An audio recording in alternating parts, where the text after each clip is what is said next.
Hola, ¿cómo estás? Muy buenas noches y que tengas una gran semana. Te damos la bienvenida a Comunistas en la pantalla de Bravo TV. Estamos en vivo, son las 20:32. Muchos temas por tocar, han pasado cosas en el fin de semana, están pasando cosas ahora mismo y de varias de ellas vamos a hablar con los camaradas que me acompañan esta noche. Empiezo por la extrema derecha saludando a Juan Venturino. ¿Cómo estás, Juan? ¿Qué tal? Muy buenas noches.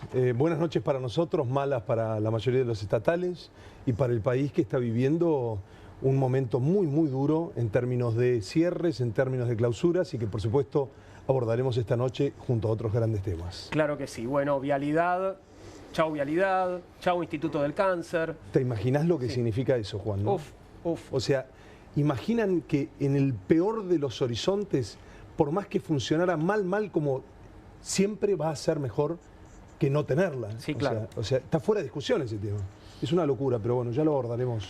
Claro que sí. Sigo saludando en este caso a Sergio Abrevaya. Bienvenido, ¿cómo estás? Bien, gracias. Bien, también preocupado porque es motosierra con dientes grandes, no tiene nada quirúrgico, como decía él.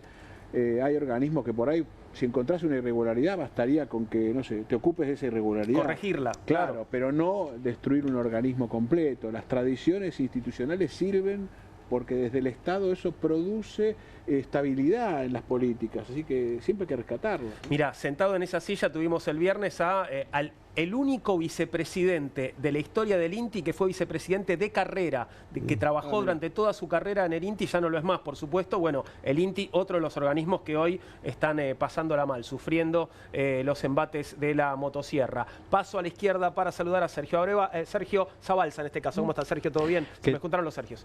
¿Qué tal, Juan? Hola, camaradas.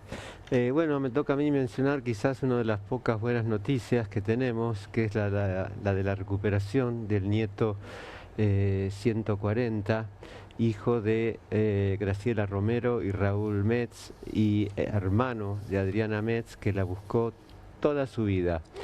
Hay una anécdota de cuando Adriana tenía apenas 2 o 3 años, que escuchó que su abuelo en una carta leía que se habían apropiado de su hermano. Desde allí toda su vida Adriana buscó a su hermano, y esto demuestra que la filiación va más allá de lo biológico.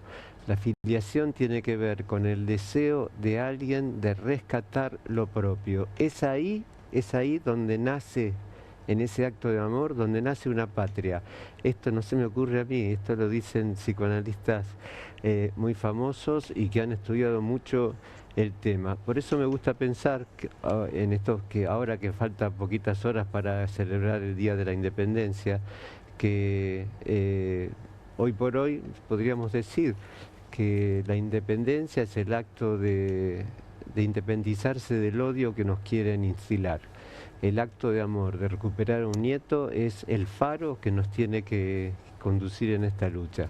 Y perdón, quiero celebrar también, si me permitís, Sergio, que en un contexto de persecución, a donde seguramente sus recursos están siendo también muy atacados, Abuelas pueda seguir trabajando de la misma forma que lo hizo siempre, con el mismo compromiso, y que sigan pudiendo dar buenas noticias como esta, ¿no? La recuperación de un nieto más. Como vos bien lo decís, están desguazando todo el Museo de la Memoria, el ex centro de detención ESMA, que hoy por las Naciones Unidas, por la UNESCO, ha sido consagrado, tiene el mismo estatuto que Auschwitz, nada menos. Sin embargo, este gobierno de ultraderecha, neofascista, está atentando contra la memoria, nada menos, contra el acervo simbólico de este país. Está atacando nuestra patria, porque una patria se constituye a partir de la memoria, de esa filiación, de ese deseo que, tal como el de los próceres, bien, ese deseo fue el de rescatar lo más propio. Es el que hoy permite celebrar que hayamos rescatado a un nieto. Y termino de saludar a la mesa con Néstor Pitrola. ¿Cómo estás, Néstor? Bienvenido, gracias. Bienvenido. Bueno, sumarme a esta celebración, que es una derrota de Milei y de Villarruel, la aparición del nieto 140. Pero hoy empecé el día en una gran asamblea general de cerca de 1000 trabajadores en el INTI. Claro. Acompañando una vigilia de 48 horas que se va a prolongar entre hoy y mañana. Están desde las 6:30 de la mañana movilizados para defender el Instituto Nacional de Tecnología Industrial.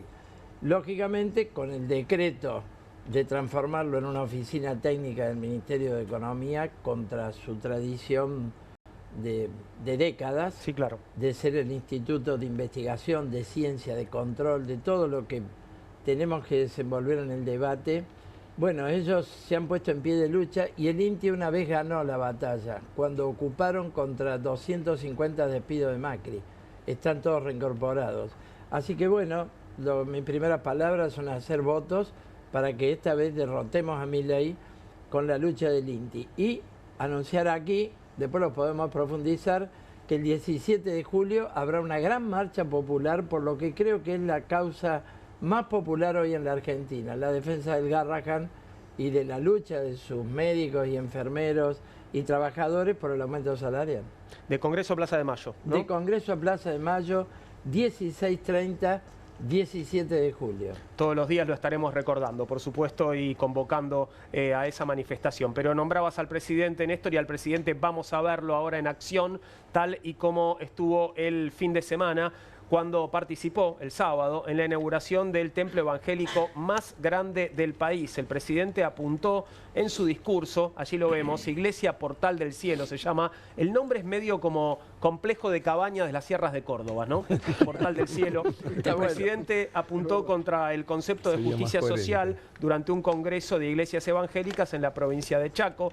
En su discurso, el mandatario calificó a la justicia social como un virus que corroe los valores individuales y lo asoció directamente con pecados capitales. Además, se expresó a favor de la defensa de la vida y apuntó contra la moral retorcida de la izquierda. El evento ocurrió en la iglesia Portal del Cielo, el templo evangélico más grande del país, con capacidad para unas 10.000 personas. ¿Podemos ver un poquitito del discurso del presidente, escuchar algo de lo que decía? Nada que te sorprenda, pero para que nos pongamos un poco en contexto de lo que pasaba el sábado por la tarde. Por eso es tan importante la palabra del Creador, porque los hace volver a abrazar la base de la cultura judeo-cristiana y los hace salir de esta peripecia que nos ha hundido en la miseria.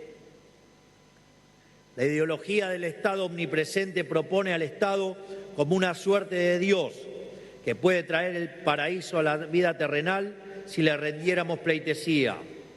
El racional es que si tan solo depositan su fe en el Estado, si tan solo los poderes económicos se dejan conducir por los políticos de turno, entonces todos vamos a ser felices. Pero el verdadero resultado de empoderar al Estado, en última instancia, es que se rompa el vínculo entre el trabajo y la recompensa, entre la virtud y la felicidad. Y la realidad es que esto ya está en la Biblia, está en el Antiguo Testamento y está también en el Nuevo Testamento. Hay una conferencia magistral del profesor Jesús Huerta de Soto que se llama Dios, Anarquía y el Papa Francisco, y ahí menciona dos episodios donde claramente queda en evidencia que el Estado es la representación del maligno en la tierra. En el primer caso es el de Samuel capítulo 8. Después te dejamos con Samuel y esto, ¿no? Pero ahí estaba el presidente. El Estado es la representación del maligno en la tierra. Lo está diciendo un jefe de Estado. Este es el aval religioso, a la crueldad de gobierno que está ejerciendo Javier Milei. Esta es la interpretación religiosa de un Dios cruel.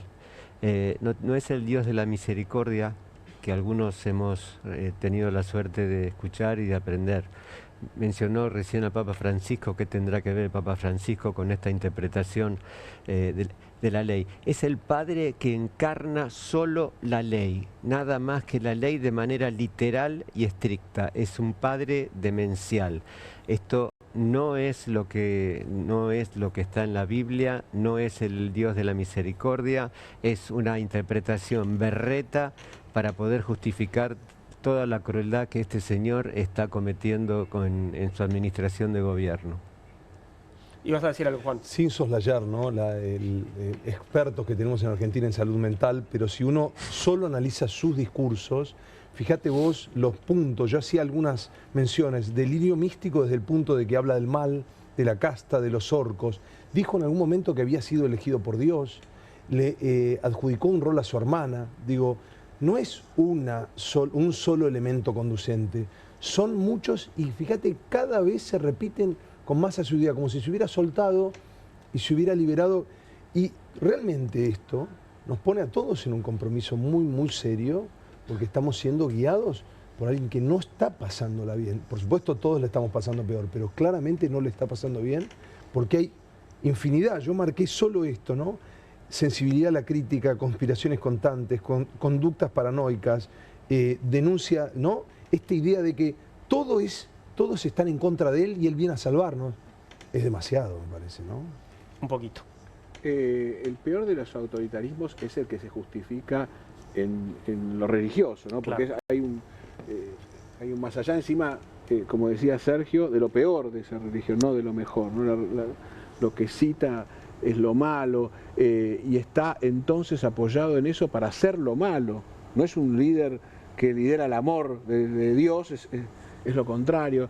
La verdad que es un personaje en ese sentido muy peligroso en todo su autoritarismo, ¿no? Esto está muy claro. No es malo, quiero dejarlo en claro, no es malo creer. No, por supuesto. Está claro esto, ¿no? Acá el problema es que hay un líder, claro, que hay un líder que cree, como, no sé, siglos atrás, que está imbuido de un mandato de Dios, directo. Lo llamó por teléfono y le dijo, sos vos y vos te vas a salvar a la Argentina.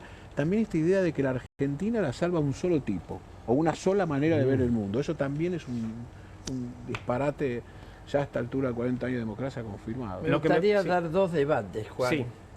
Uno ideológico.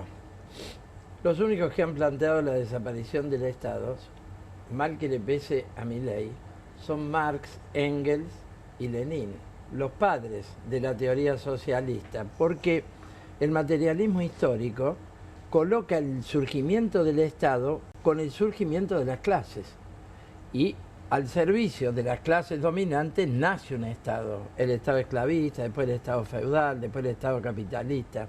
Nosotros postulamos la idea de un Estado de la mayoría, que sería la mayoría trabajadora, también transicional, porque ellos dicen, el día que no haya más clases sociales, desaparecerá la necesidad histórica del Estado. Lo de él es una mentira.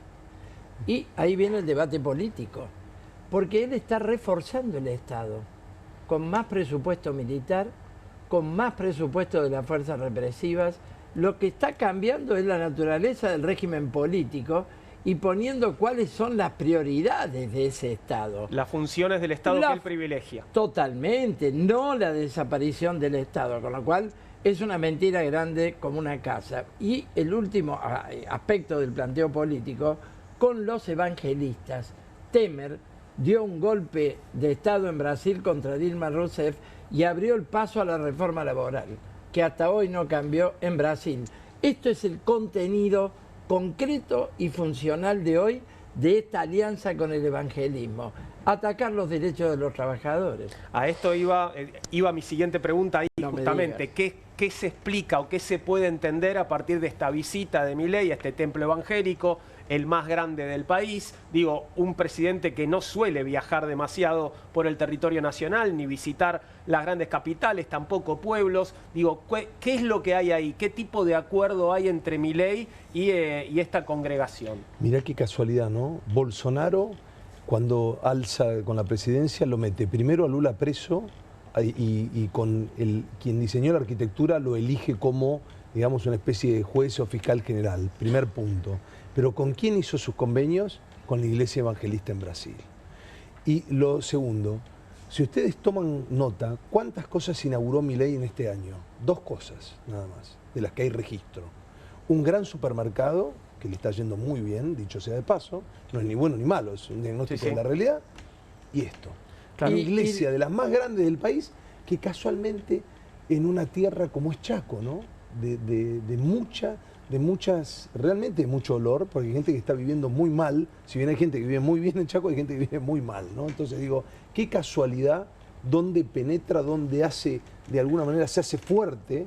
Esto es independiente de la religión de que se trate, pero fíjate, las 2 inauguraciones nada más que en un año. Te falta otra inauguración, la de la criptomoneda Libra. Bueno, también. Sí, la difusión, no promoción. Yo creo que hay otras razones. Yo creo que realmente él cree que tiene una conexión. Además es la fuga típica del autoritarismo, que lo explica Dios. O sea, alguien arriba explica que yo sea.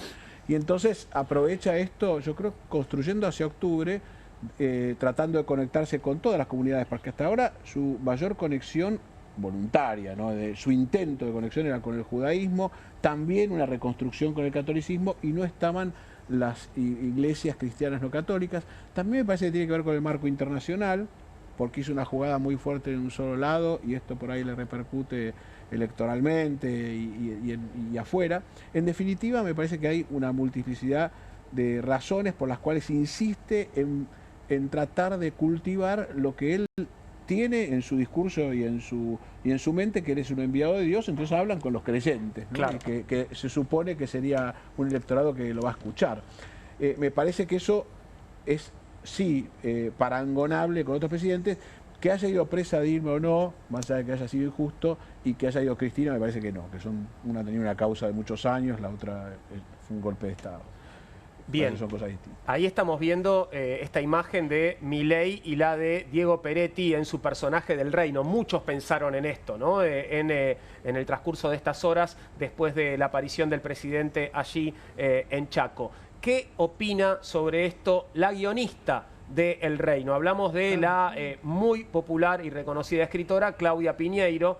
Fíjate que está hablando de cosas que todavía no mencionamos. No, el cáncer no se cura rezando. No, los billetes de pesos no se convierten en dólares por milagro. Ya vamos a llegar a ese milagro. Si una persona se levanta de una silla de ruedas después de que un elegido le toca la cabeza, es porque siempre pudo pararse. Aprovecharse de la fe de la gente es de gente terrible. Esto decía hoy por la mañana Claudia Piñeiro, la guionista de El Reino. También habló el director de la serie El Reino, Marcelo Piñeiro.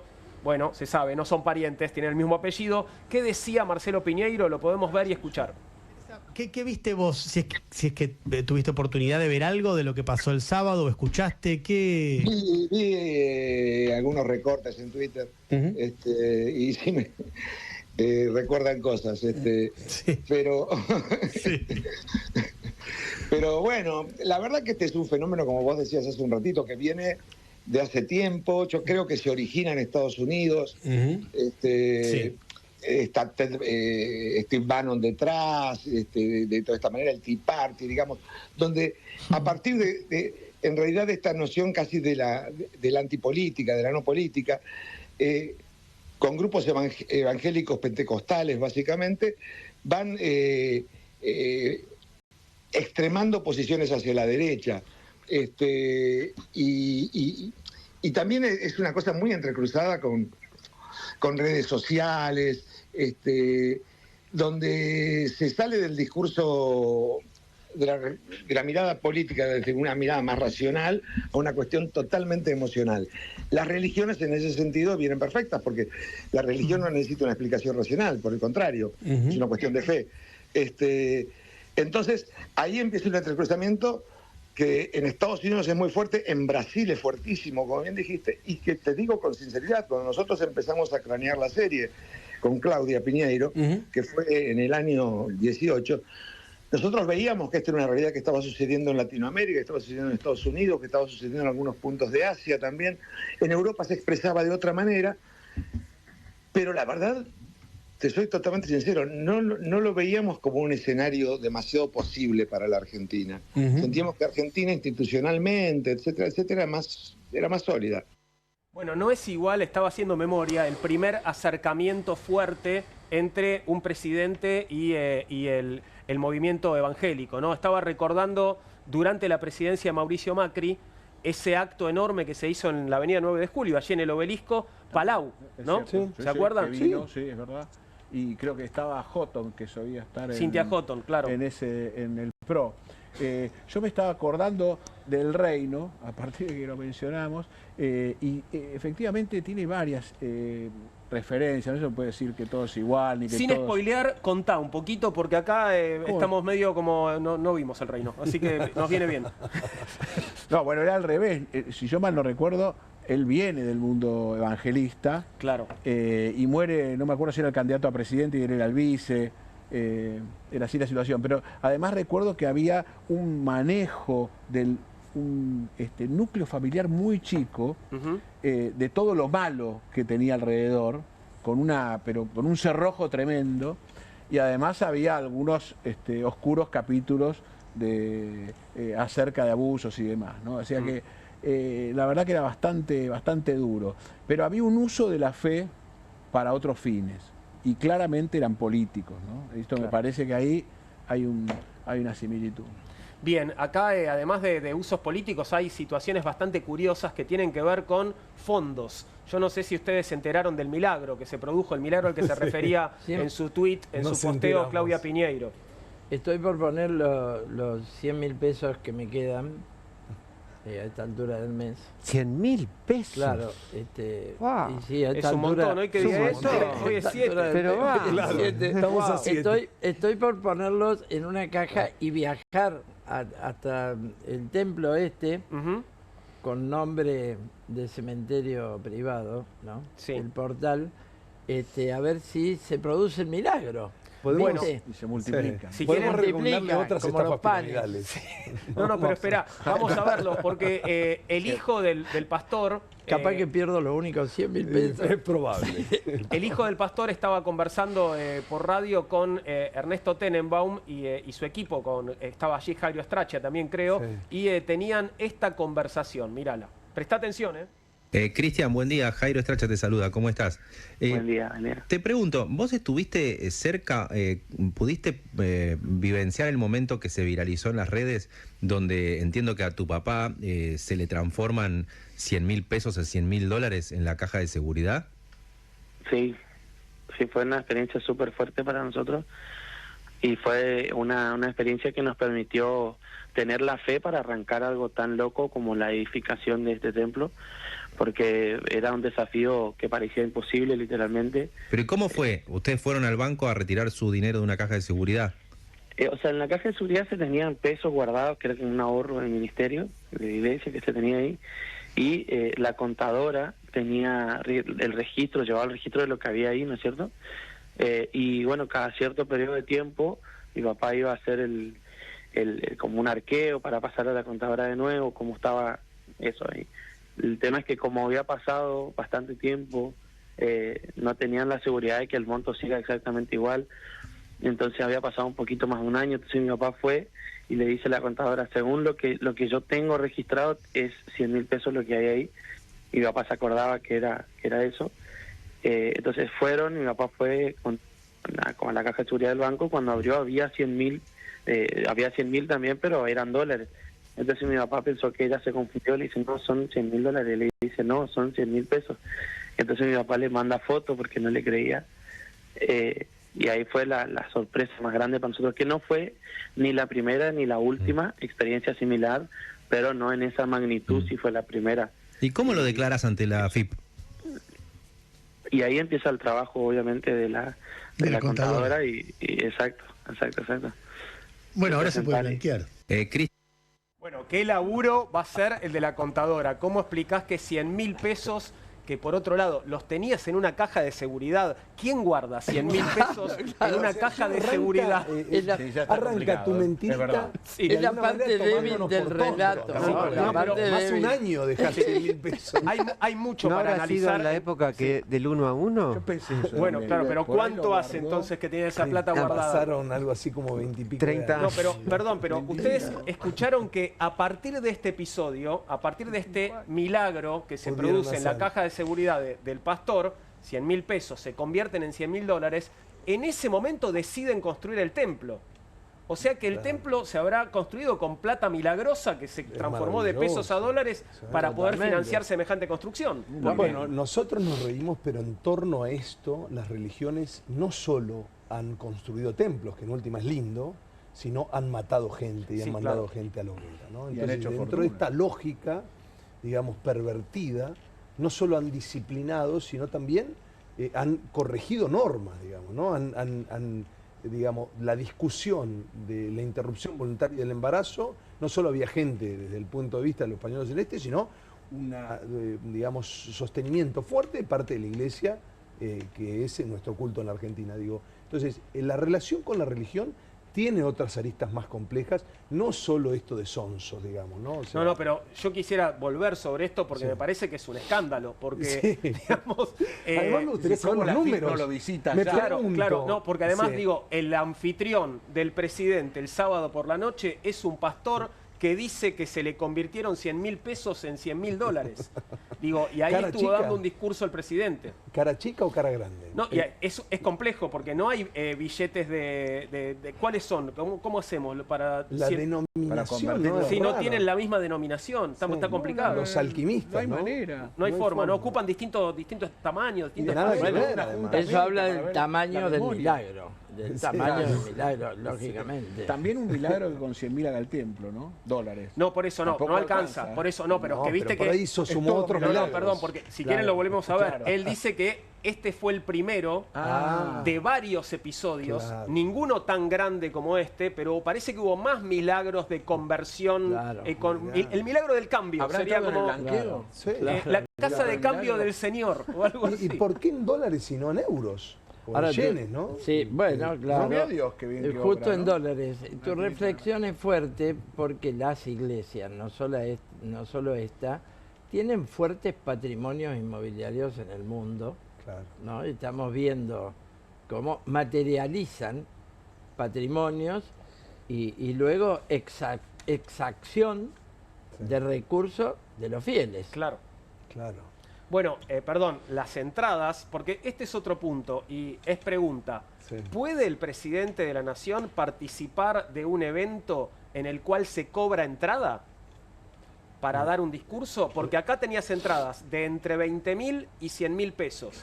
Las de 20.000, que eran las entradas para los niños, Sí. el viernes por la noche, cuando intentamos aquí con Pablo Caruso, conductor de QR, comprar entradas, estaban agotadas. Claro. Las de los nenes estaban agotadas el viernes. Se conseguía la entrada VIP de 100.000 pesos.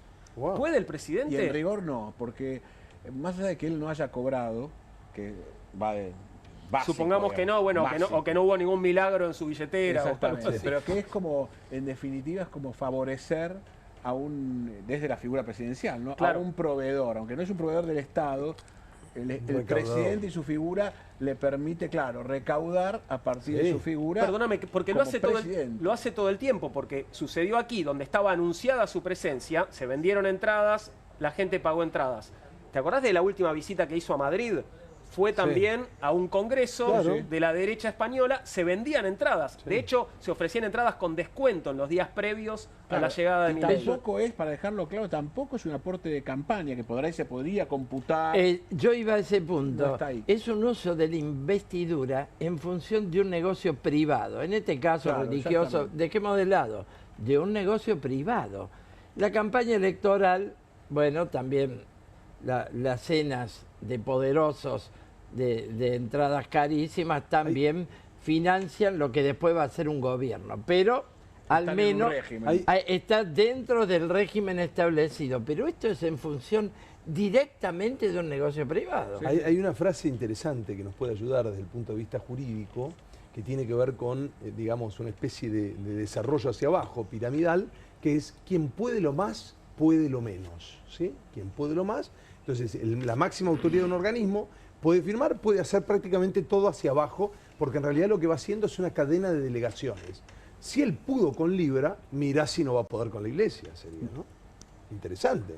Por eso Pensarlo te así. Fue el decía mismo ánimo, me parece, ¿no? que Claro. esa fue la tercera Quien puede lo más, inauguración. puede lo menos. Claro. Y él Ahora, insiste, el además, uso del en su milagro Twitter, aquí dice se que es hace... economista, no que es presidente, ahí hay un problema, sigue sin aceptar que Claro. los costos de la figura ¿Será que cambia la descripción según la hora del día? Digamos, claro. A veces es presidente, a veces es economista. A veces, sí, yo lo he visto economista hace poco. Sí, yo no, la verdad es que no le estoy chequeando la cuenta muy seguido. Se siente ahí hay un problema digamos, de aceptación de su rol en lo que es obligaciones, ¿no? Y no en lo que es beneficio. Un par de palabras sobre lo que es el uso del milagro en la psique humana, porque esta manipulación de la figura del milagro va en detrimento de lo que es el trabajo, la colaboración, la producción de un grupo humano para vivir mejor. Es decirle al pobre que su esperanza es que ocurran milagros que maneja quien tiene el poder. Es decir, es el empleo de la religión y de la ilusión que brinda esta manipulación de los milagros para que todo siga igual o peor. Y esto está asentado en una faz de la estructura psíquica, porque los seres hablantes somos esencialmente obedientes.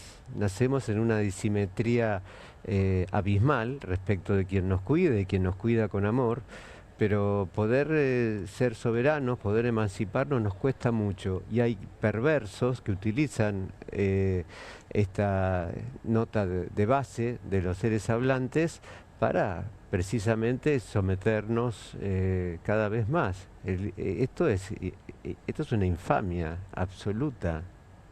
Va a tener mucho trabajo el pastor, creo que lo podemos ver apoyando la manito en la cabeza de los nenes antes del discurso de Milei. Es pregunta, si podemos verlo, ahí está. No, lo que pienso es que va a tener muchísimo trabajo, porque ahora que trascendió esta historia que contó su hijo, van a ir todos con pesos a pedir que se los convierta en dólares. Sí. ¿O no? Sí. Picando. La preocupación del tesoro norteamericano. Claro, sí, alcanzarán los dólares, ¿no? Es la pregunta. Tanto milagro.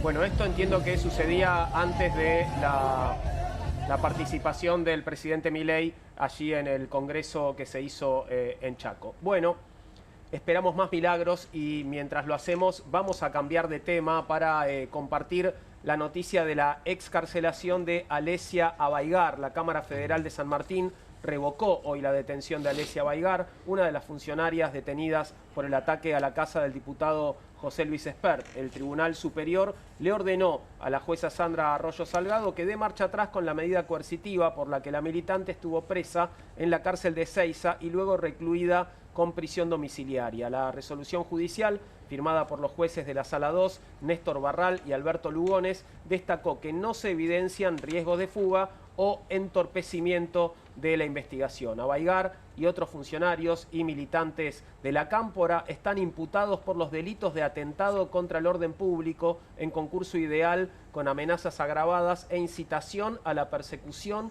u odio contra una persona a causa de sus ideas políticas. Bueno, noticia del día. La pregunta es si habría durado tanto la detención de Alesia Abaigar, de no haber sido por una cuestión política e impulsada además por la denuncia de Espert. Por supuesto que no. El Partido Obrero se pronunció de inmediato contra esta causa, contra esta detención. Es una contravención. En todo caso, hasta puede ser considerada una intervención simbólica, ¿no? Tirar estiércol en la casa de alguien. Sí, en la vereda, digamos, no en la vereda. En la vereda, no, yo creo que no vale ni como contravención. En cualquier caso, jamás pudo ser puesta presa. Yo quiero en esto resaltar algo, también lo hacemos desde un lugar muy sensible para nosotros, que se está abriendo una ruta de arbitrariedad judicial de características totalmente alarmantes en la justicia federal. Nosotros tenemos el caso de que en un año se elevaron a juicio oral y público a 18 dirigentes del Polo Obrero, entre ellos Eduardo Belliboni, por organizar comedores populares y luchar para que no le corten la comida. Y bueno, en este tipo de cosas vemos hasta dónde están dispuestos a llevar la arbitrariedad de la justicia como brazo del poder en función de una persecución política. Sí, yo quiero decir que siguen presos Eva Mieri, concejala de Quilmes, presidenta del Consejo Deliberante de Quilmes, Candelaria Montes Coló, militante de la Cámpora, Aldana Musi, trabajadora social, e Iván Díaz Bianchi, empleado administrativo. Estas personas siguen privadas de su libertad. ¿Pero por qué? No, qué buena pregunta, Claro, Juan. Excelente no pregunta. la apelación todavía, ¿no? Pero me parece que o no la apelaron o no hay resolución. Lo que creo, lo bueno de esto, de la liberación, es que la Cámara reaccionó. Es decir, que el sistema judicial, a pesar de que claramente tiene serios problemas por muchos flancos, me parece que aplicó la lógica, que es decir, no hay peligro de fuga, alguien tuvo pudor, no hay obstaculización de la investigación, más allá de que pueda ser cierto que el encuadre jurídico no sea el del delito. Después, por otro lado, me parece que hay un problema serio con los scratches, ¿no? Pero este es otro análisis, muy distinto, son dos cosas distintas. No debió haber ocurrido la detención. Otro tema son los scratches, que creo que son malos, que es un mecanismo equivocado, por más que no querramos a Asperlo, a quien sea, que no hay que utilizar, pero claramente no tenían que estar presos, ¿no? Por hacer eso. Claro. Sí. Dependiendo de quién, ¿no? Y esta idea, esta cosa ilógica, ¿no? De dos bandos que tiene de alguna manera secuestrada a la Argentina prácticamente desde los unitarios y los federales, y tenemos que entender que las instituciones deben protegerse siempre, no cuando son amigos o esta dicotomía amigo-enemigo. Lo hablamos la semana pasada, lo volvemos a hablar ahora, no se justifica y es utilizar el aparato del Estado para reprimir o condenar, digamos, conductas de opositores políticos, criminalizar la protesta. No lo debe hacer este gobierno, no lo debe hacer ninguno. Y esto de alguna manera también habla, por eso un capítulo solo esto de decir la debilidad de nuestras instituciones. Esto lo trasciende al señor que tenemos de presidente, y nosotros tenemos que ser mucho más cuidadosos de nuestras instituciones. Y obviamente, después debatimos el partido judicial, toda la corporación judicial, pero digo, cuidado, las instituciones deben cuidarse, preservarse, ¿no? Digo, en todo momento. Bueno, revisamos un par de detalles de la excarcelación, perdón. Sí. De hecho, Juan, la jueza Arroyo Salgado fue denunciada de manera formal en el Consejo de la Magistratura. Ahora, ¿qué podemos esperar de este Consejo de la Magistratura? Bueno. Es exactamente lo que estás diciendo vos. La pauperización institucional de nuestra nación es alarmante. Una jueza puede decir disparates, perfecto, pero hay toda una serie Debería haber un mecanismo que le diga, no señor, usted se equivocó, hasta ayer estaba bien, está con un problema, no importa, porque los seres humanos nos enfermábamos, teníamos problemas. Supongamos que alguien tenga una debilidad psiquiátrica o se separó o está atravesando una depresión o lo que fuera. Alguien tiene que decir, espere, para la mano muchacho, se está equivocando, este no es el camino. Si tuviéramos instituciones fuertes, ¿no? Sí, igual si esto es institucional, que yo coincido plenamente, bueno. El camino es ese, y entonces la apelación es el camino. Claro. No es que los resortes jurídicos. Se equivocó, entonces sacamos a todos los jueces que hicieron las cosas mal. Claramente lo hizo mal, la apelación lo resolvió y va a tener que resolver el resto, ¿no? Ahora podía tener... Sí, pero claro, ojo, la Corte... ojo porque nosotros hemos apelado y no nos han dado derecho a la defensa para colocar las pruebas y no nos permitieron testigos en toda la etapa de instrucción del juicio al Polo Obrero. Y en la apelación los resolvieron en la apelación resolvieron que el juez actuó bien. Ahora viene el juicio oral y presentaremos todas las pruebas y testigos que no pudimos presentar en la etapa de instrucción. Pero ya ha habido una total irregularidad. Yo quiero decir que no se resuelve solo con apelación por un motivo. Y no veo un partido judicial, veo una justicia, que hay un gobierno y actúa de una manera, hay otro gobierno y actúa de otra manera, con algunos actúa con una vara, con la ley, y con otros actúa con otra vara. Vemos doble vara, vemos una justicia que se pliega a los dictados del poder que viene del poder económico, después viene el poder político, y hoy tenés a Milei influyendo este curso en la justicia federal argentina. Es muy fuerte. Quería preguntar, ¿la jueza Arroyo Salgado puede tener algún interés particular en esta causa para haber actuado como actuó? Bueno, a veces los jueces, no digo sea este el caso, pero a veces los jueces quieren ser más papistas que el Papa, están, digamos, luchando por un ascenso, lo que fuera, insisto, no en este caso. Entonces, de alguna manera quieren comprarse, ¿no?, la buena voluntad. Recordemos esta idea de hasta qué punto es bueno que tengan ese vínculo tan político, ¿no? Y esta cuestión hace que muchos jueces, cuando son ascendidos o son nombrados, deban la mitad de su carrera a alguien que los puso. Entonces digo, esto no es un tema menor. Realmente, digo, miremos a México, no es por imitar, digo, pensemos cómo hacemos para democratizar un sistema de justicia o para que por lo menos haya más confianza. Bueno, el escándalo, si no, no tendría una imagen tan negativa a la justicia. El escándalo en el Senado a propósito de la elección de los jueces para la Corte Suprema. Acordate, Mancilla, sí, el hijo y todo el escandalete respecto de cómo fueron manipulados los expedientes. Porque tenían patrones. Exactamente. Vos te referís si a vos lo seleccionaras de otra manera y tuvieras realmente un compromiso ciudadano, debate que no se ha dado, eso lo tendrías zanjado. Yo no estoy diciendo que estarías en el mejor de los mundos, no, yo pero tampoco. Por lo menos tendrías algo. Yo tampoco, pero el Frente de Izquierda tiene en su plataforma la elección de jueces con el voto popular. México, por ejemplo. Claro, no es algo que te va a resolver todos los problemas, porque en la medida que tenés una sociedad condicionada por el poder económico, un país condicionado de características semicoloniales como el nuestro, ninguna cuestión de esta de transición te resuelve los problemas de fondo. Pero nosotros luchamos, cualquiera lo sabe, en la plataforma del Frente de Izquierda, por la elección de los jueces con el voto popular, que tengan que rendir cuentas, porque hoy un juez es prácticamente vitalicio. Es vitalicio. Sí, yo coincido en esa propuesta hace muchos años, en que debería ser por elección popular, no los federales, un poco como le pasa a los norteamericanos en algunos estados. Creo también que tiene un riesgo enorme, porque en definitiva el problema que tenés es la inmadurez o madurez de una comunidad visto a través de las instituciones, y los despelotes como la designación en el Senado empiezan en el Senado, empiezan en el presidente, es decir, empiezan en la política.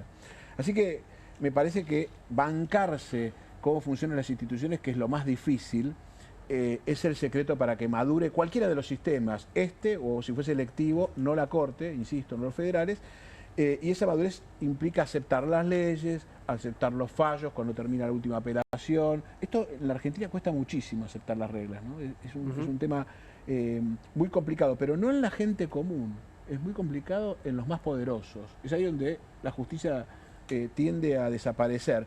Porque quieren poner las reglas más que respetarlas. Exactamente. ¿Viste algún es uno de los poderoso problemas más serios, rindiendo cuentas? ¿El poder se somete a auditoría? Yo me lo pregunto. Mi respuesta es un ensayo y creo que no. Que el poder no se somete a ningún tipo de control. El poder real, estamos hablando, no el poder figurativo, las corporaciones, digo, el poder real. ¿Vos viste alguno rindiendo cuentas alguna vez? Lo tenés porque, sabemos, por ilustrado, ejemplo, lo tenés ilustrado en la causa de los cuadernos. Porque los responsables de las coimas de la corrupción de pronto fueron transformados en aportantes a una campaña electoral. Bueno, qué linda hay un punto. Bueno, es eso, ¿no?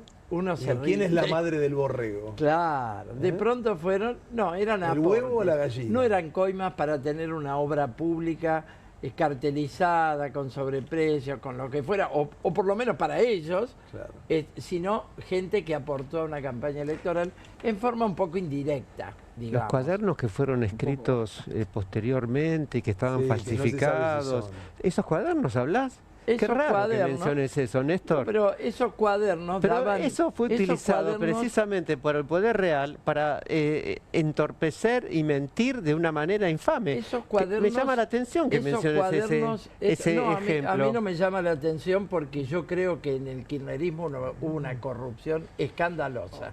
Pero, entonces a mí no me llama la atención. En los otros gobiernos no. En los otros gobiernos también, solo que las causas duermen el sueño de los justos. Tienen la impunidad. Como la causa de Odebrecht, como el espionaje de Lara, como todas las causas de Macri, entre tantas. Sí, de paso, este gobierno el gobierno kirchnerista terminó desendeudado. El gobierno kirchnerista tenía el salario más alto de la América Latina.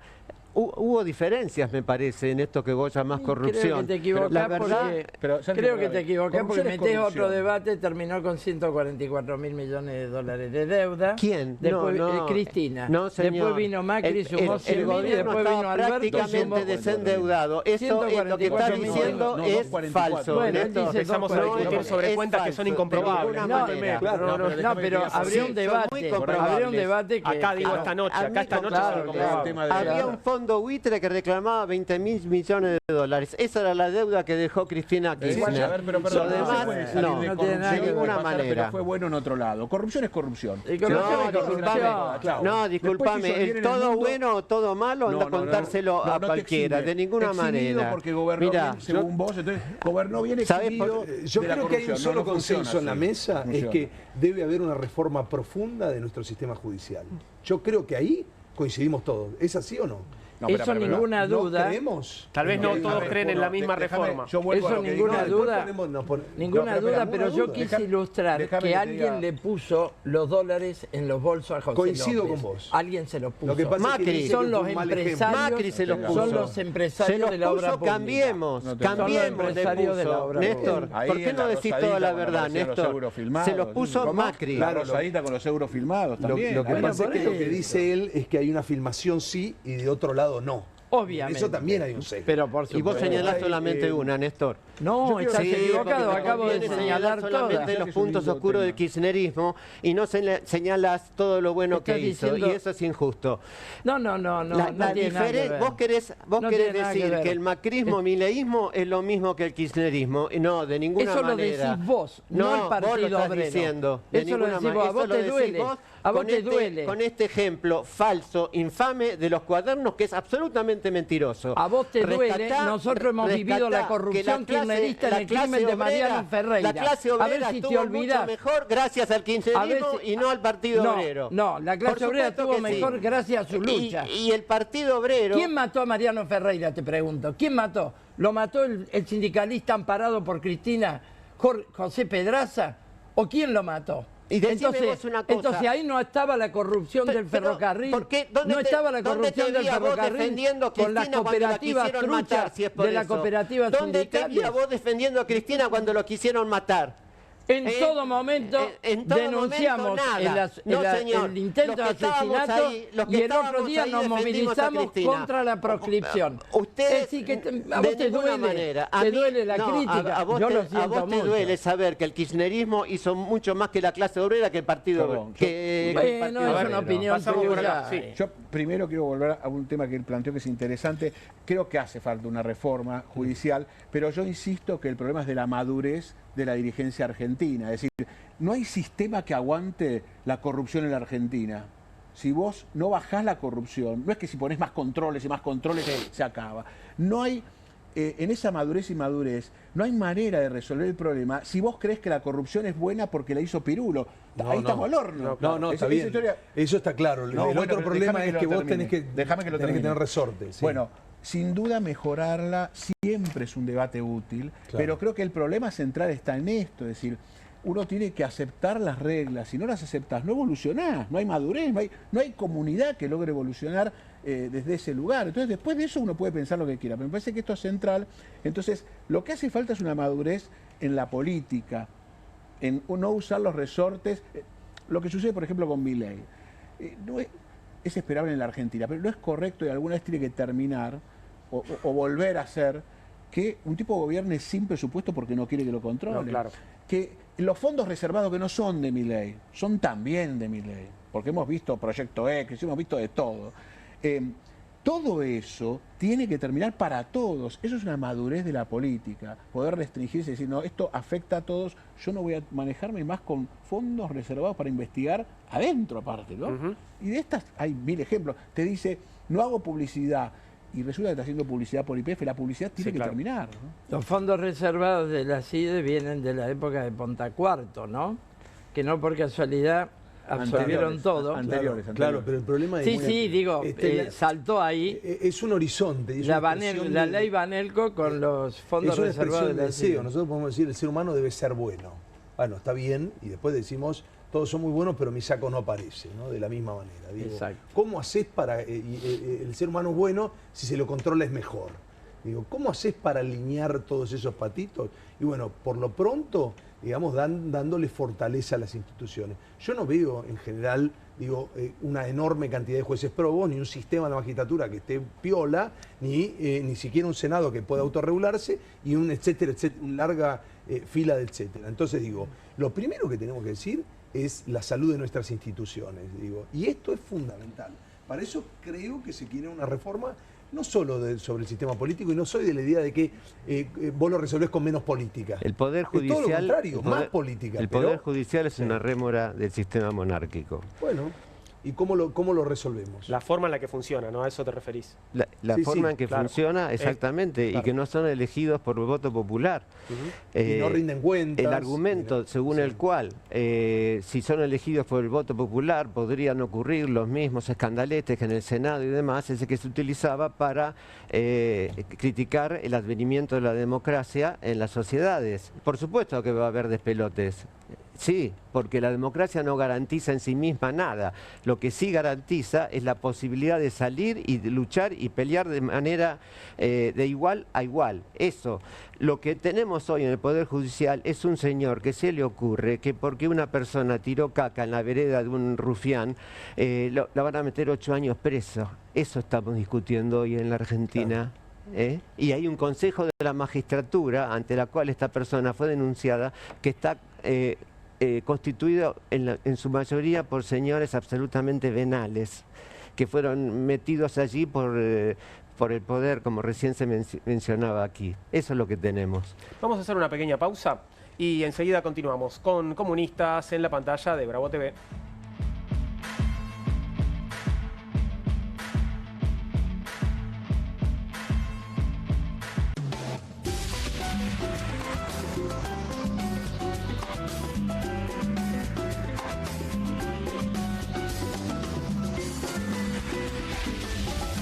Bonobón presenta su nuevo chocolate, con la textura irresistible de las galletas y el relleno único de Bonobón, combinado con nuestro mejor chocolate. Lo vas a amar. Probá también el nuevo Bonobón Coco, cremosidad que enamora. En casa lo cuido yo y afuera lo protege Spadol. Porque la mayor cantidad de infecciones ocurren a través de las manos. Y solo Spadol con su fórmula superior te provee de 12 horas de protección, asegurándote que tu familia permanezca protegida y vos sin preocupaciones. Spadol, protección que te acompaña. Que alguien traiga el postre, ¿no? Que alguien saque la Kofler de la alacena, que me muero de ganas.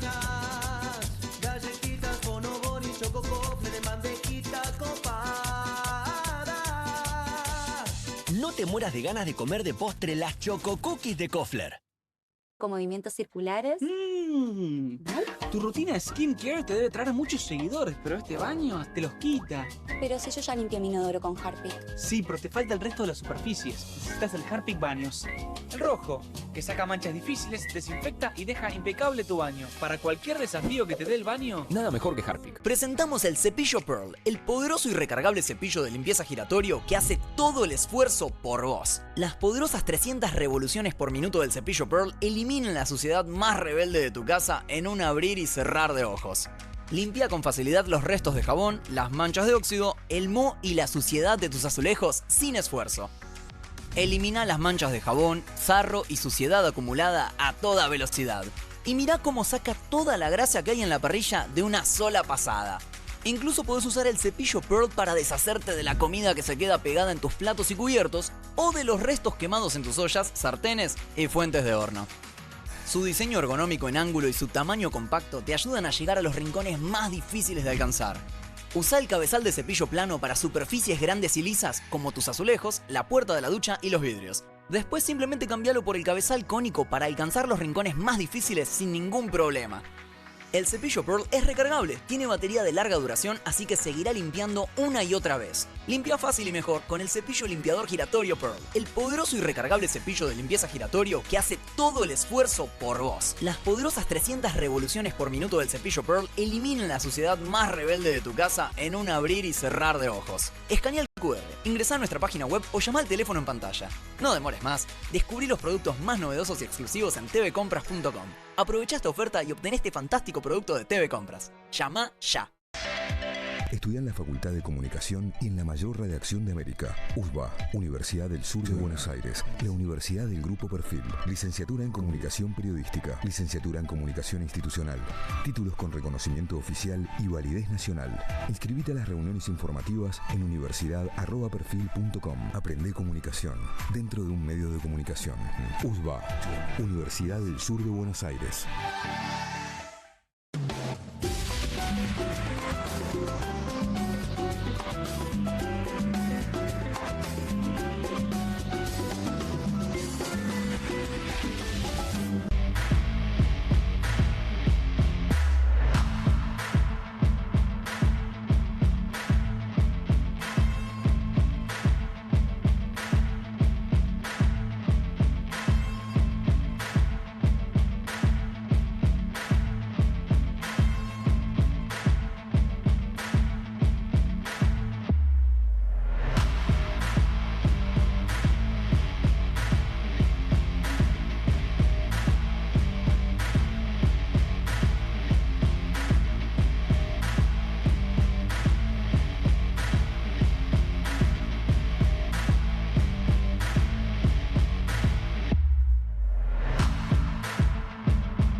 ...21:28, aquí estamos de vuelta con Comunistas en Bravo TV, estamos en vivo y ahora sí vamos a meternos con una buena noticia del día, excelente noticia, la de Abuelas de Plaza de Mayo, que confirmó la restitución de identidad del nieto 140. Abuelas de Plaza de Mayo, leo el comunicado, comunica con enorme felicidad la restitución de otro nieto apropiado durante la última dictadura cívico-militar. Hoy damos la bienvenida al hijo de Graciela Alicia Romero y Raúl Eugenio Metz. Bienvenido, nieto 140. El nieto 140 nació el 17 de abril de 1977 en el centro clandestino La Escuelita de Bahía Blanca, como se supo a través de testimonios de compañeros de cautiverio de Graciela, su madre, y hoy podemos confirmar esto a partir de su restitución. Su hermana Adriana, como nos contaba Sergio en el comienzo del programa, lo buscó desde siempre junto a sus abuelos Oscar Metz y Elisa Kaiser, con quienes se crió, y desde que ellos partieron continuó esa búsqueda. Siempre sensible, inquieta y risueña, con su habilidad de tejedora, Adriana está allí, justamente la estamos viendo junto a Estela, fue construyendo una red que la cobija y hoy también abraza a su hermano en este encuentro tan esperado. Podemos compartir, creo, con audio el momento de la conferencia y el anuncio de Estela de Carlotto. Recién ahí al pasar 140, confirmamos una vez más que nuestros nietos y nietas están entre nosotros y que gracias a la perseverancia y el trabajo constante de estos 47 años de lucha, seguirán apareciendo. El acompañamiento de la sociedad que sigue brindando información sobre posibles hijos e hijas de personas desaparecidas y acompañando a quienes dudan de su origen, demuestra que la búsqueda no puede ser en soledad.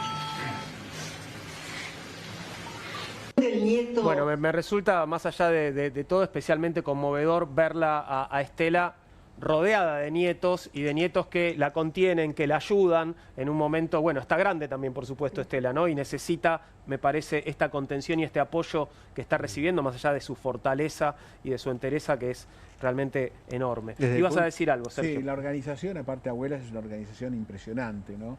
La lucha, ella dice 47 años, no es un tema de mirar para atrás y te acordás, no, es un tema de lucha nieto por nieto, una búsqueda muy difícil, hay que entender, olvidemos un segundo de todo lo demás, hay que entender lo que significa la realidad del secuestro de un chico. En una Argentina que además estaba acostumbrada a tener ese juego en distintos pueblos, pero que en este caso era el Estado, ¿no? En otros casos tenía la complicidad de las comisarías, incluso a veces de la iglesia, para sacarle al chico a una... Pero, de médicos. Pero tremendo, se calculan que cerca de 3 millones de personas no saben quiénes son sus padres en la Argentina, en los últimos 50 años esa es la cifra. Pero este es un caso aparte, porque esto es una sustracción y una sustitución de identidad. Y eran 400, o sea, el número por el cual batallan abuelas permanentemente es enorme el que resta. Y sucedió algo que lo quería marcar. Como yo te contaba antes, fuera de cámara, trabajé varios años en el equipo de la CONADI. Cuando los chicos empiezan a tener posibilidad de expresar su voluntad, era mucho más difícil hacerla. Ya no existe más la restitución. Esto empieza ahora unos 25 años atrás, y tenés que empezar a trabajar en esos expedientes donde está un chico que puede ser de esa familia, a veces termina saltando el ADN en otra familia. Y esa unidad la desarmaron. ¿Cuándo la desarmaron? Ahora. Hace poco. Una más. Sí, y el problema es que, tal como decías, no hay manera de dar estas peleas solos. Es imposible, porque es un trabajo de investigación muy difícil, porque el apropiador hizo todo lo posible para hacer un cerco en el cual el chico, además, cree que, el chico, que ya no es chico, ¿no?, por la edad, cree que además él es la prueba, es cierto esto, es la prueba viviente, porque es imprescriptible el delito, de que para que vaya preso el que lo crió. Por lo cual el cerrojo es tremendo. Para encontrar esos chicos, esas familias que lo buscan desde el día 1, necesitan del Estado.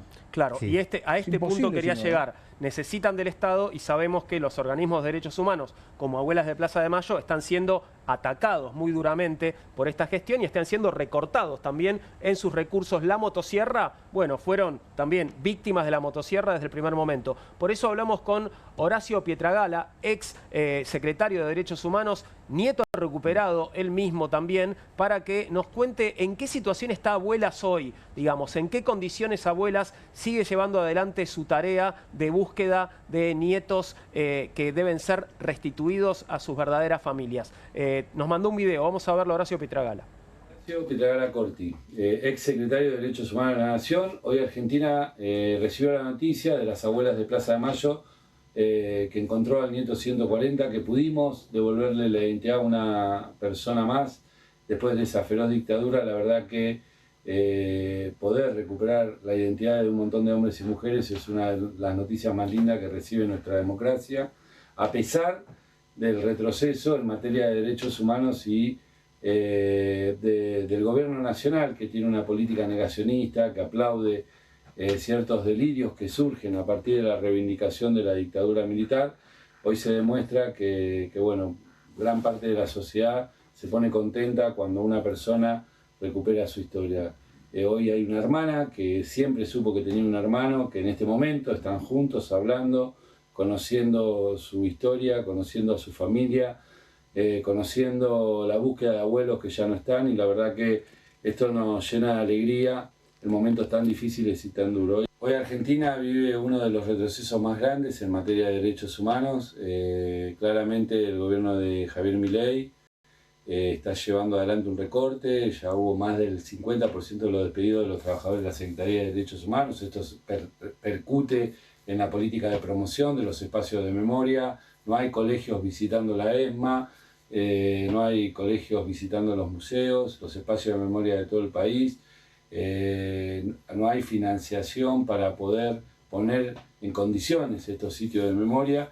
Y la verdad que, bueno, obvio esto también tiene una repercusión en las causas de lesa humanidad, que claramente hace que si hay menos trabajadores, menos abogados que sean querellantes, los juicios también se hacen más lentos y corremos el riesgo de impunidad biológica, que es la muerte de los genocidas sin ser juzgados.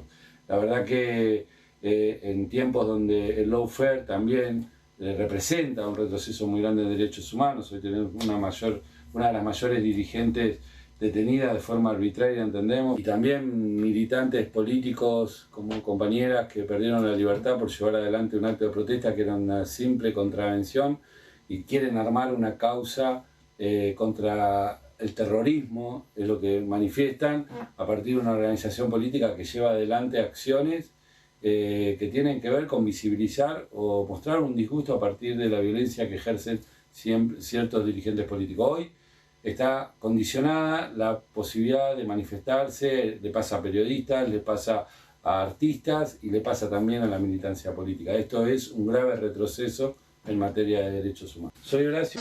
Bien, le agradecemos a Horacio por el video que nos envió. ¿Ibas a decir algo antes, Sergio? Te iba a agregar que el Banco Nacional de Datos Genéticos corre peligro también. Esto es crucial. Si se pierde eso, si esta gente manipula esos datos, entonces ¿qué esperanza podemos tener de seguir buscando a los nietos? A ese punto iba a ir yo. Vos sabés que cuando ustedes hablaban de la necesidad de la intervención del Estado, bueno, acá hay tres factores: la lucha de las organizaciones de derechos humanos, la lucha general de la sociedad y también este tipo de instituciones. El banco de datos es absolutamente clave, ¿no? Desmantelan eso y Argentina es vanguardia en este tipo de investigaciones. Les quiero decir que no se han hecho en España, bueno, ni remotamente. Ni en Chile, ni podés seguir nombrando. Ni en Brasil. Ni en Brasil. Es decir, que Argentina ha sido una vanguardia en juicio y castigo, en recuperación de identidades y de nietos. Déjame, Néstor, en este caso. la única política de Estado prácticamente ininterrumpida. Y esto no es un tema menor para la Argentina, que lamentablemente ha hecho como el tango, 3 pasos para adelante y 3 pasos para atrás en muchas de sus políticas, que han sido muchas muy acertadas y que sin embargo venía un gobierno de una bandera, torcía y tiraba todo por la borda, digo, desde el misil Cóndor hasta pasar por lo que se te ocurra desde el punto de vista de la industrialización. Ahora, derribar esto es precisamente ir en contra de nuestras bases, ir a propósito, a romper, no a dinamitar, de alguna manera. Porque si hay algo que la Argentina tuvo una coherencia fue esta y la lucha por la reivindicación de las Malvinas.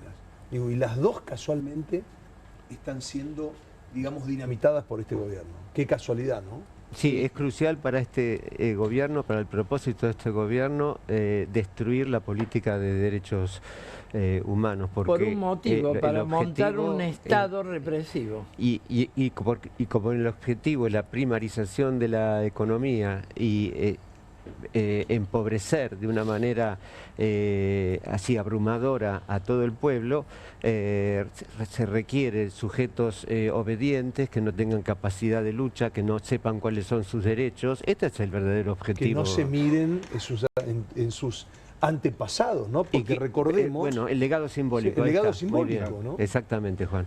Vos sabés que este es el único tema que sobrevivió incluso a la ley de obediencia de punto final. Es uno de los puntos que, digamos, queda exceptuado de la ley. Si hubo secuestro, igual, imprescriptible, igual. Es increíble que ahora esté pasando esto. Sí. Porque es un tema muy triste, muy complejo, sin el Estado presente, sin la capacidad de investigar del Estado. Son delitos imprescriptibles. Los chicos, yo sigo diciendo, los chicos tienen 40 años, están ahí. El apropiador está ahí y le sigue ocultando o sigue teniéndolo preso de esa situación. Y pronto no va a estar por una cuestión biológica, ¿no? Bueno, así que la verdad es que los tiempos, digo, no hay que dejarlos pasar, ¿no? Es tremendo, pronto no va a estar. La abuela, sí, claro, que lo reclama, claro, que ya pasó esto. Claro, claro que está. Claro que viene pasando. Ya pasó, tristemente. No ha sido una lucha lineal. Tuvimos el indulto de Menem, tuvimos las leyes de obediencia debida y punto final a las que vos hacías referencia, que después hubo que luchar por su anulación. Es decir, es una lucha que ha tenido muchos capítulos en 40 años de democracia. Los quieren cerrar, definitivamente. para edificar un régimen político de una democracia de infantería. Y para contar la historia de nuevo también, para borrar una parte de la historia y volver a contarla, ¿no? Es funcional a esta característica del Estado que quieren poner en pie.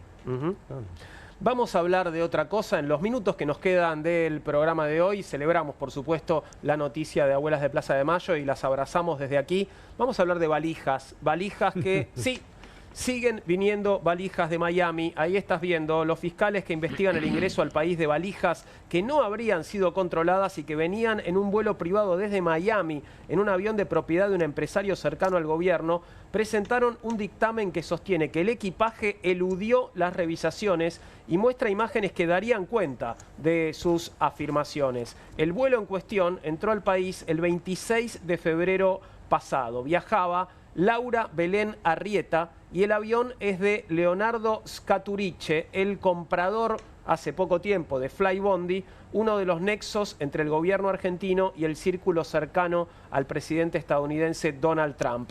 Las sospechas de irregularidades en el ingreso al país de este avión fueron hechas públicas en su momento por Carlos Pañi en el programa Odisea Argentina de La Nación Más. El vocero presidencial Manuel Adorni negó en su momento que el equipaje hubiera eludido los controles.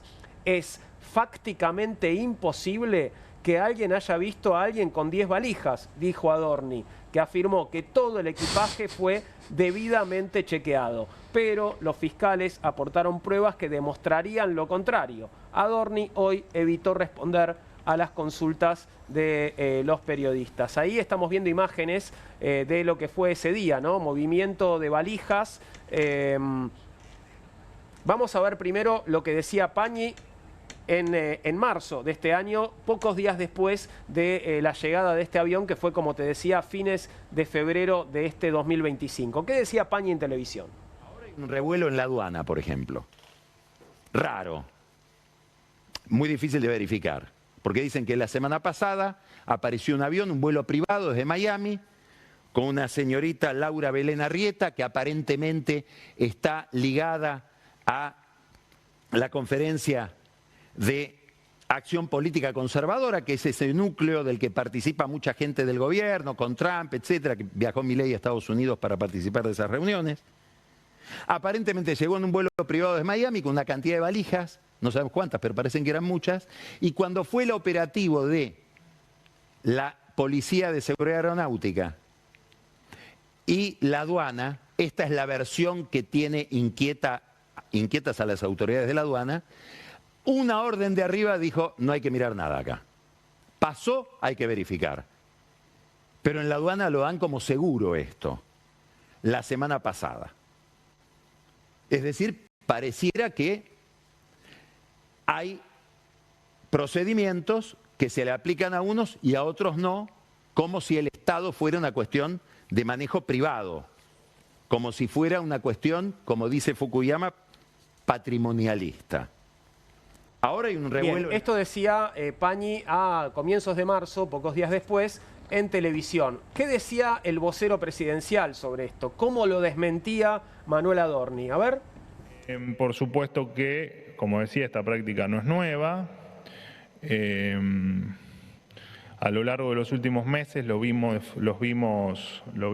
en reiteradas oportunidades esto de manera descarada. Sin ir más lejos, el lunes vimos a otro periodista acusar infundadamente a la aduana de dejar pasar a una persona con valijas llenas de dinero, supuestamente con algún tipo de conexión con el gobierno.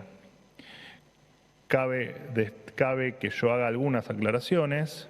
Esta persona se sometió a todos los controles de aduana sin detectarse nada extraño, siguiendo los protocolos, cumpliendo con la normativa.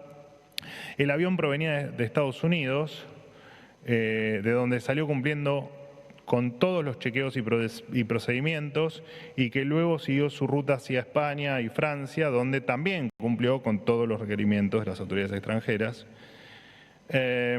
Acá llaman la atención varias cosas. Cualquiera que tiene un mínimo conocimiento de cómo funciona al menos Estados Unidos, que es de donde parte el avión, pensar que uno puede salir de Estados Unidos con un montón de valijas sin que nadie pregunte nada infiere dos alternativas: o que sos un imbécil o que efectivamente estás operando o tenés malicia.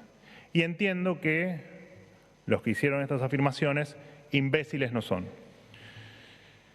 Y además, es extraño que además alguien que no pertenece al gobierno, que no tiene relación con el gobierno y que es una persona que solo tiene vida privada y no tiene vida pública, que efectivamente le involucren en un hecho que no solo no existió, sino que además no tiene por qué pasar por esta situación. Estaba hablando, ¿cuál era la víctima de la que hablaba recién? Era Scaturice, digamos, de la persona de la que hablaba que no tiene vida pública, que solo tiene vida privada, que se está comiendo este tremendo garrón, es el que compró Flybondi, digamos. Sí, además pobrecito. Un empresario que, según hemos sabido por este caso y por las últimas aventuras con este foro conservador del presidente Milei, se enriqueció violentamente de manera astronómica a partir de negocios con los servicios de inteligencia, justamente. Con distintos servicios de inteligencia. De distintos países. De distintos países. Por eso viaja tanto. Exactamente.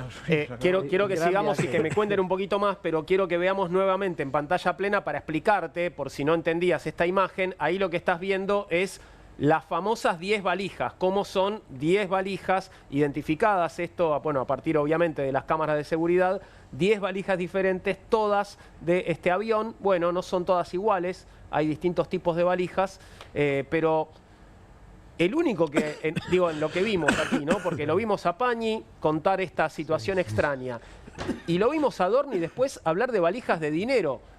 Pañi no habló de valijas de dinero. Yo no sé de dónde sacó Adorni que estábamos hablando de dinero. Yo noté lo mismo. Es muy interesante. Es cierto que en el medio habló mucha otra gente y tal vez alguien habló de valijas de dinero antes de que lo hiciera Adorni, pero Adorni... Te ensartaste solito, Adorni. No lo sé. Tiene un argumento además ingenuo, el argumento, no Adorni, que es, de Estados Unidos hay dos posibilidades. ¿Cómo hay dos posibilidades? No entra droga a Estados Unidos. Claro, además es un país perfecto. No solo eso. No solo eso. Impermeable. Estados Unidos reconoció, él lo reconoce públicamente, que no puede controlar más del 40% de lo que entra, por eso tiene que ir a ver en origen qué es lo que está pasando, porque no hay forma de controlarlo. O sea, digo, reconocen eso las autoridades aduaneras de los Estados Unidos, de ahí a partir de que si viene de Estados Unidos ya está todo controlado. Otro disparate del argumento de Adorni es esto de mencionar que se trata de un señor privado que no tiene nada que ver con el gobierno, porque también surgieron unas fotos hace pocas horas de un tal Novelli que estuvo muy...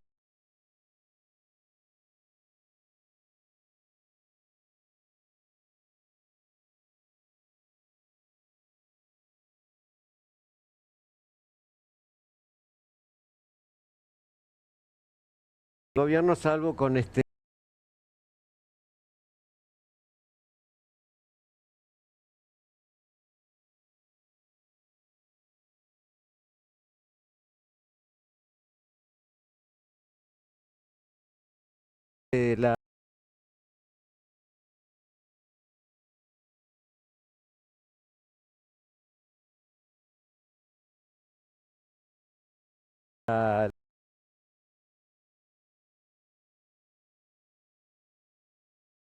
la criptomoneda, Libra. Pero el presidente así, ¿no? Hay un par de nombres que dimos y que tienen caritas, entonces quiero que conozcas las caras, por ejemplo, de Laura Belén Arrieta. Laura Belén Arrieta, creo que la tenemos. Mira, justamente, qué casualidad, tiene foto con el presidente.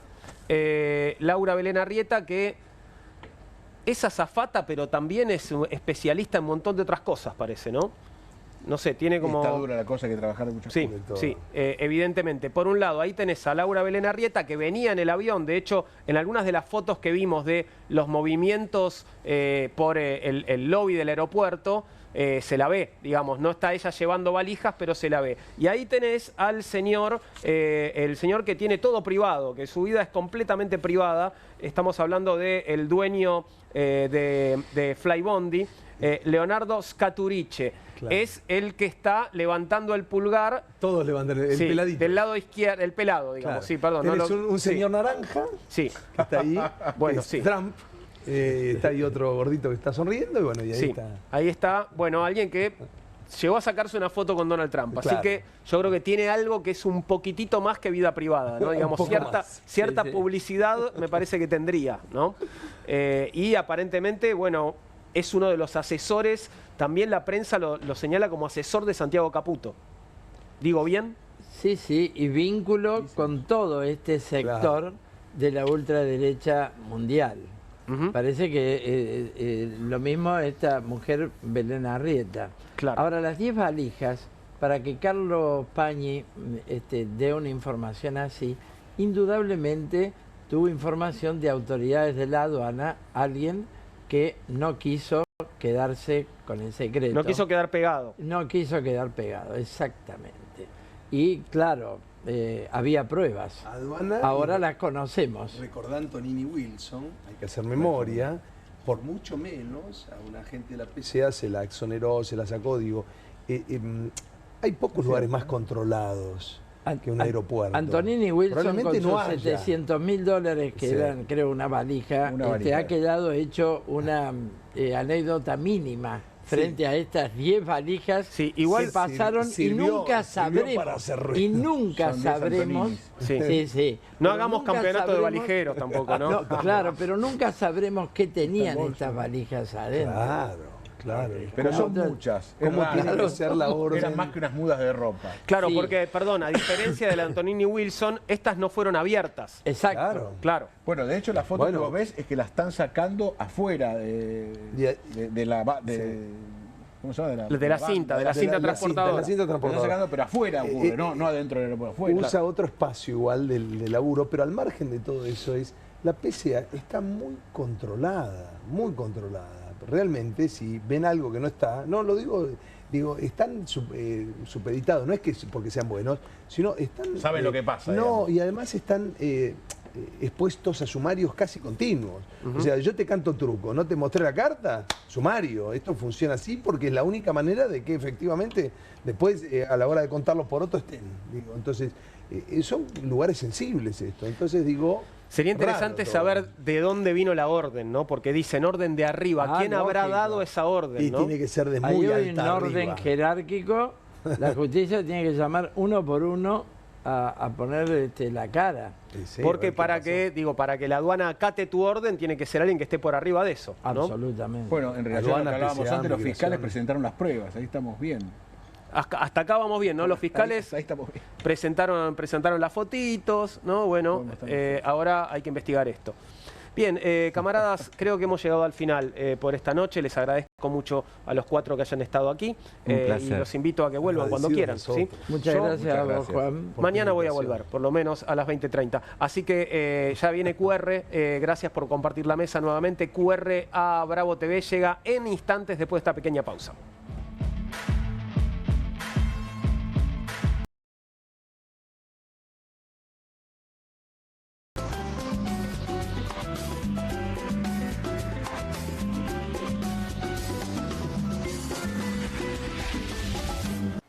Que alguien traiga el postre, ¿no? Que alguien saque la Kofler de la alacena, que me muero de ganas. Galletitas, bonobón y choco Kofler de mantequita copada. No te mueras de ganas de comer de postre las Choco Cookies de Kofler. Con movimientos circulares. Tu rutina skincare te debe traer muchos seguidores, pero este baño te los quita. Pero si yo ya limpié mi inodoro con Harpic. Sí, pero te falta el resto de las superficies. Necesitas el Harpic Baños. El rojo, que saca manchas difíciles, desinfecta y deja impecable tu baño. Para cualquier desafío que te dé el baño, nada mejor que Harpic.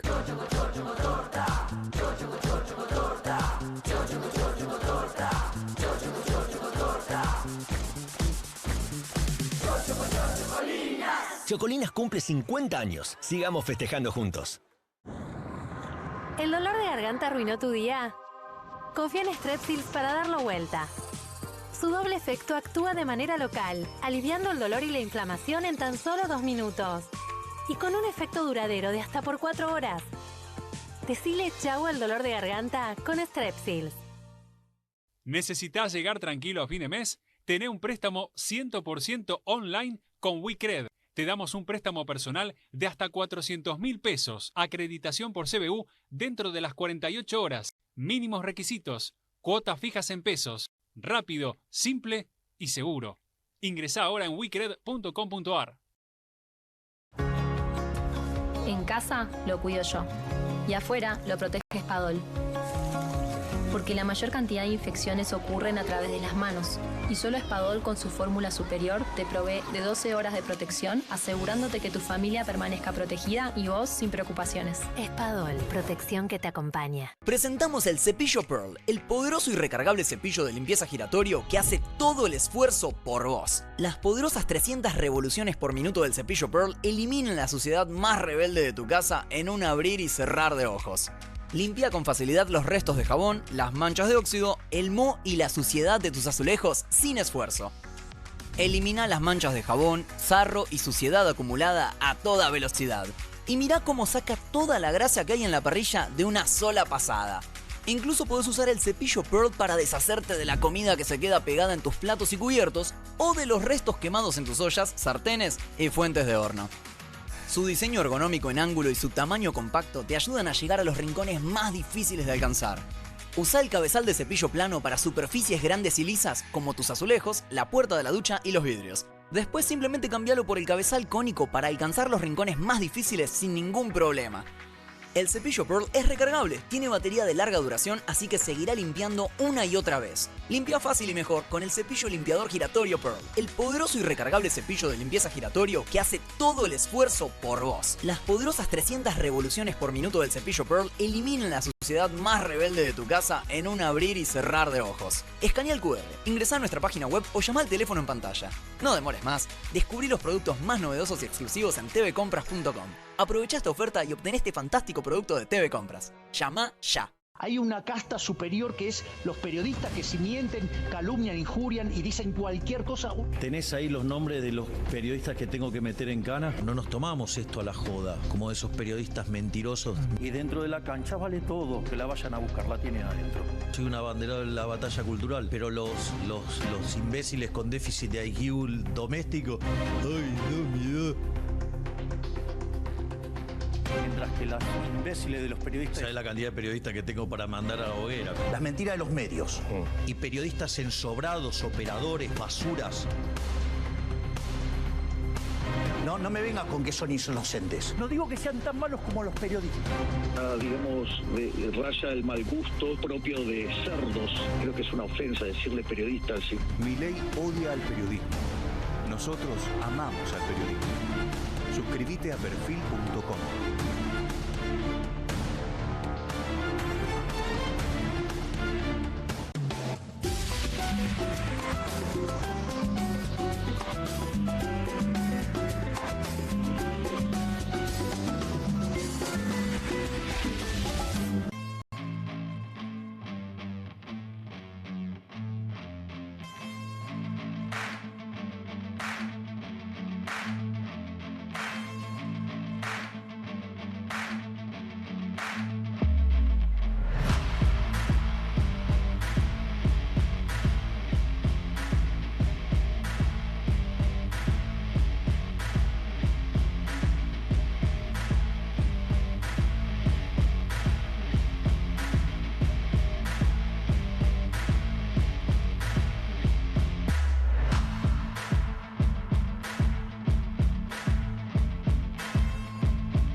Son las 10 de la noche, estamos comenzando la semana, ya comienza la semana de QR, todo el equipo está listo. ¿Cómo estás, Pablo? ¿Todo bien? ¿Cómo te va, Juan? ¿Qué decís vos? ¿Cómo estamos? Muy bien, por suerte. Bueno, te pido disculpas, no arranqué.